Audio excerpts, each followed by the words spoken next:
नमस्ते सर। नमस्ते। आपका क्या नाम है सर? मेरा नाम आशीष है। सर आप कहाँ से बिलॉन्ग करते हैं?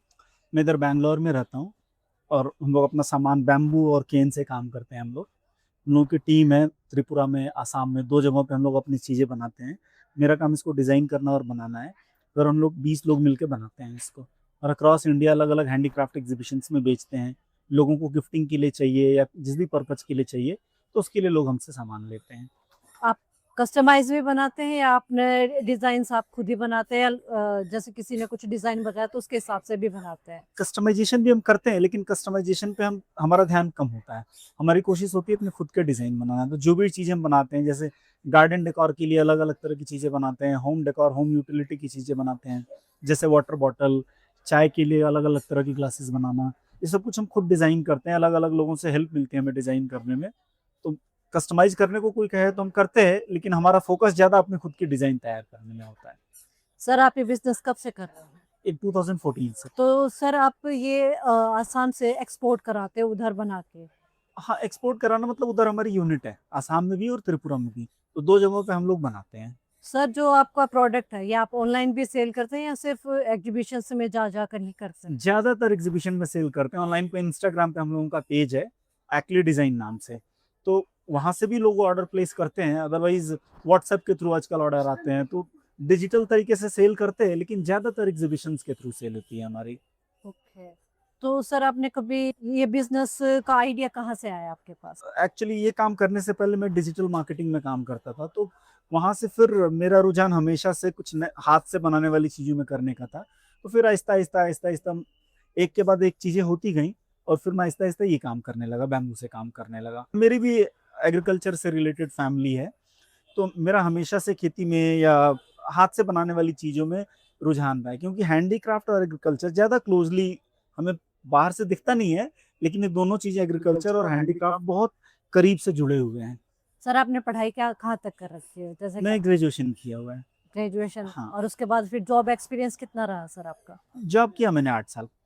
IT sector? नहीं, डिजिटल मार्केटिंग में मेरा काम कंटेंट डेवलपमेंट का था, कंटेंट क्रिएट करता था मैं। हम लोग basically case study, white paper इस तरह की चीज़ें लिखते थे हम लोग अपने क्लाइंट के लिए, आईटी जिस स्पेस में। उसके अलावा और भी अलग-अलग फ़ील्ड में काम किया मैंने, लेकिन मेरा रुझान हमेशा से हैंडीक्राफ्ट में रहा है, तो फिर इस वजह से मैं इस फ़ील्ड में आ गया। तो सर अभी आपका ड्रीम क्या है? मेरा ड्रीम है, अभी हम लोग 20 लोग मिलके काम कर रहे हैं। मेरा ड्रीम है कि कम से कम 100 से ज़्यादा लोग मिलके काम करें। 20 लोगों का मतलब है कि 20 लोगों का परिवार इस काम से चलता है और एक मुझे जोड़ लीजिए 21 लोगों का। मैं चाहता हूँ कम से कम 100 लोगों का परिवार इस काम से चले और लोग हमें हमारे डिज़ाइन की वजह से जानें। इसमें डिज़ाइन का बहुत महत्व है। डिज़ाइन डिज़ाइन से ही सब कुछ है। लोग इस प्रोडक्ट को इसी वजह से पसंद करते हैं, क्यों लोग ये बात खुल के कहते नहीं हैं, लेकिन लोगों को ये चीज़ अट्रैक्ट करती है। इन चीज़ों का डिज़ाइन अट्रैक्ट करता है। इस वजह से लोग इनको पसंद करते हैं। तो हमारा ख्याल यही है कि कम से कम 100 लोग काम करें इसमें, 100 लोगों का परिवार चले और उसके अलावा हमारे प्रोडक्ट हमें या हमारी कंपनी को हमारे डिज़ाइन की वजह से जाना जाए। सर जैसे कि अभी भारत में मोदी सरकार मोदी खुद भी बोलते हैं कि मेड इन इंडिया और जो लोकल प्रोडक्ट है उनको वोकल करो। तो आपका उसके बारे में क्या राय है? नहीं, बिल्कुल ऐसा होना चाहिए, क्योंकि वो तो बिल्कुल बोल ही रहे हैं और बहुत अच्छा कर रहे हैं, क्योंकि अगर ये चीज़ ना करी जाए, तो फिर रोज़गार नहीं मिलेगा। मतलब ये 20 लोग जो हमारे साथ काम कर रहे हैं, अगर वो ये काम नहीं कर रहे होते तो दिल्ली में, बैंगलोर में, हैदराबाद में या पुणे में ऐसे किसी भी शहर में आके कोई न कोई नौकरी कर रहे होते।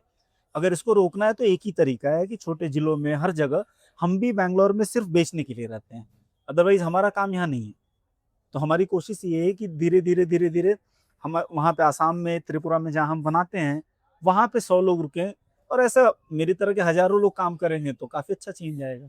तो सर क्या आप अपने जो भी आपका 20 लोगों का टीम है, ये सब आप खुद ही मैनेज करते हैं उनको काम सिखाना और आप हाँ, चाहते हैं कि खुद ही करते हैं। आप किसी और को भी सिखाना चाहते हैं कि कोई और आपसे आके सीखे तो आप उनमें हेल्प करोगे? वहाँ सीखते हैं लोग और काफ़ी लोग सीखते हैं।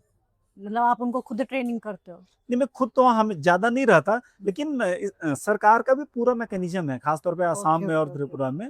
वहाँ पे स्कूलों में भी बाँस से काम करना सिखाया जाता है। तो वहाँ पे अलग-अलग लेवल पे मतलब सरकार के रोज़गार के लिए जो लोग ट्रेनिंग लेते हैं वो तो एक चीज़ है, लेकिन उसके अलावा भी कई तरीके से स्कूलों में भी सिखाया जाता है। तो जो गवर्नमेंट आपको कुछ फैसिलिटी प्रोवाइड करती है, ये अपने आप सपोर्ट में बहुत करती बड़ी है? फैसिलिटी है कि लोगों को अगर गवर्नमेंट सिखाए, तो इससे एक तरीके का इकोसिस्टम बनता है।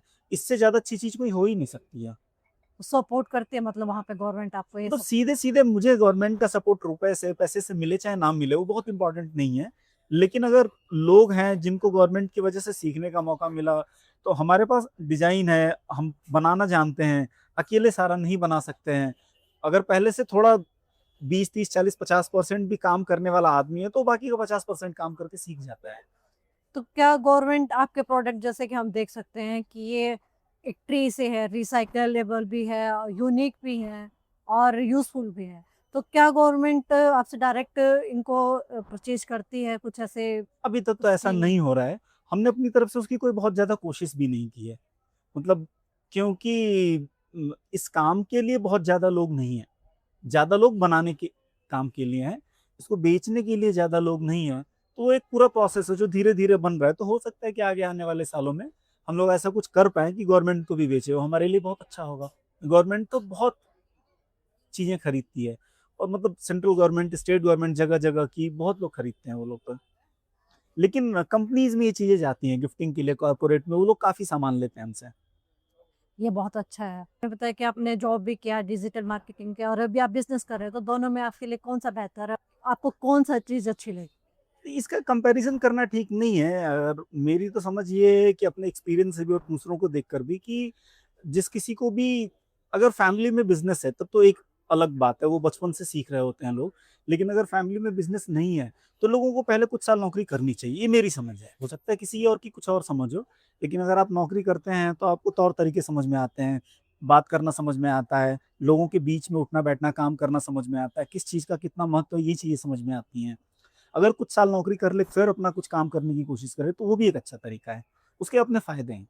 जैसे कि आजकल तो एआई बहुत यूज़ हो रहा है, तो क्या आप अपने बिज़नेस के लिए यूज़ करते हो?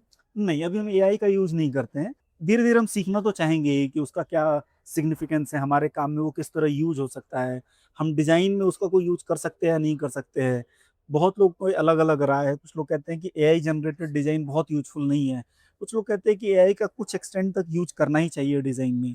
अब क्योंकि एआई हर स्पेस में घुस रहा है, तो ऐसा तो हो नहीं सकता कि हमारे स्पेस में ना आए। लेकिन आए तो हम उसका कैसे फ़ायदा उठा पाएँ, ये हमारे लिए सीखने की चीज़ है अभी। तो हमें बहुत पक्की समझ नहीं है, लेकिन हम डेफ़िनेटली चाहेंगे कि ये 6 महीने, साल, 2 साल, 3 साल में इस चीज़ को अच्छी तरह समझें और फिर यूज़ करने का मौका मिले तो ज़रूर करना चाहेंगे। Thank you for thank you.